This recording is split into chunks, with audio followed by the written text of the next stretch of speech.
Welcome to healthU. Hello everyone, today I want to share a very important health topic, the new concept of blood sugar control. Many people think blood sugar control means preventing blood sugar from getting too high, but the real key isn't whether blood sugar is high or low, but whether blood sugar is stable. This concept might completely revolutionize your understanding of blood sugar management. First, I want to tell you about a phenomenon I often see in the clinic. Some patients have HbA1c test results of 6, which looks acceptable, but these patients frequently feel tired, dizzy, have blurred vision, and some even begin to experience kidney function deterioration or retinal bleeding. Why does this happen? The root of the problem isn't whether blood sugar is high or low, but whether blood sugar is stable. This is the concept I want to emphasize today. Glucose variability, abbreviated as GV. What exactly is glucose variability? Let me explain with a simple analogy. Blood sugar is like our emotions. If emotions fluctuate wildly, people get exhausted quickly, right? The body works the same way.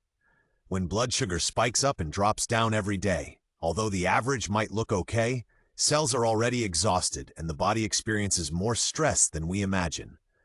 Stable blood sugar is truly the best gift we can give our body. Glucose variability refers to how much blood sugar changes throughout the day.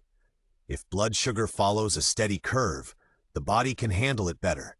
But if blood sugar is low in the morning, high at noon, and suddenly drops in the afternoon, it's like riding a roller coaster 3 times a day. Although the body doesn't scream, it's already suffering internal damage. Now we have a wonderful technology called continuous glucose monitoring, or CGM. This technology allows us to track blood sugar changes like watching a movie, no longer just looking at numbers before and after 3 meals, but seeing the rhythm of blood sugar fluctuations throughout the entire day. In these blood sugar movies, we often see patients who clearly haven't eaten much sugar, but their blood sugar fluctuates extremely dramatically. We later discovered that sometimes it's stress, poor sleep quality, inflammation, or weakened insulin secretion that prevents the body from stabilizing. So how serious is blood sugar fluctuation? I want to be honest with everyone. It's really serious. When blood sugar fluctuates dramatically, the body produces many free radicals called ROS. These free radicals are like tiny sparks running around, burning cells and damaging blood vessels. We call this state oxidative stress, which is the root of many chronic diseases. People with high glucose variability have bodies that are like experiencing small fires every day. When they burn long enough, problems naturally arise. This not only causes inflammation, but also makes pancreatic beta cells retire early, making it harder for the body to secrete insulin, making blood sugar control more difficult, creating a vicious cycle. This is why some people, despite eating little and exercising hard, still constantly feel tired, irritable, and even experience memory decline. Because the body is constantly dealing with blood sugar fluctuations, it has no time to repair and no energy to recover. We've become too accustomed to using HbA1c to judge whether diabetes is well controlled. But HbA1c is like a semester average grade in school. It might hide the fluctuations behind it. For example, a student with 100 in math and 40 in English has an average of 70, which looks okay, but is actually polarized performance. The body works the same way. Many complications, chronic fatigue, and metabolic deterioration actually plant their seeds during those days when blood sugar is jumping around. Medical research shows that when glucose variability is too high, even with normal HbA1c, it increases mortality and complication risks. And this risk isn't just for diabetes patients.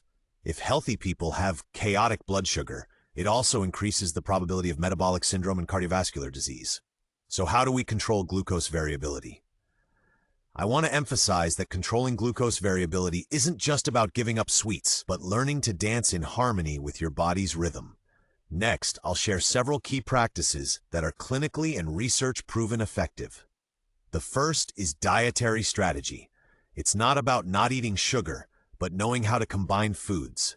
The most common trigger for blood sugar fluctuations is refined carbohydrates and large single-portion meals. Stable blood sugar eating methods include several key points. First, Eat vegetables and protein before rice. Research shows this eating order can delay sugar absorption and reduce post-meal blood sugar peaks. Second, combine with healthy fats like avocado, olive oil, and nuts, which can help delay digestion and make blood sugar rise more gradually. Third is eating smaller, more frequent meals. Instead of 3 large meals, change to 3 meals plus 2 small snacks, avoiding getting too hungry and then overeating, making the blood sugar curve like hills rather than a roller coaster. Fourth, avoid high GI single items like white toast, sugary drinks, and desserts. It's not that you can't eat them at all, but eating them together with protein or fiber is much better. The second strategy is exercise. The body needs to move, but don't overdo it. Exercise is a great helper for blood sugar stability, especially taking a 10 to 15 minute walk after meals can significantly reduce post-meal blood sugar peaks. Daily recommendations include moving after meals. Why? I don't need to run. Brisk walking, stretching, or doing housework all work. Resistance training also helps, like squats and resistance band training, which help increase insulin sensitivity. Also avoid sitting for long periods. Sitting continuously for over 90 minutes makes blood sugar noticeably unstable. Remember to get up and move. The third strategy is sleep quality. Sleep is a crucial period for body repair and blood sugar stabilization. People who stay up late are especially prone to blood sugar spikes the next day because lack of sleep reduces insulin sensitivity and increases cortisol stress hormone levels, making blood sugar harder to control. Recommended sleep time is 5 to 8 hours, with regular bedtime and wake-up times. Avoid eating late-night snacks and using phones before bed, as this interferes with melatonin and blood sugar regulation. You can appropriately supplement magnesium, L-theanine, and other nutrients to help stabilize sleep. The fourth strategy is stress management. Stress management isn't just about mental health, it's a blood sugar stabilizer. When stressed, the body secretes adrenaline and cortisol, hormones that directly raise blood sugar and put the body in emergency mode. It's recommended to establish your own stress outlet.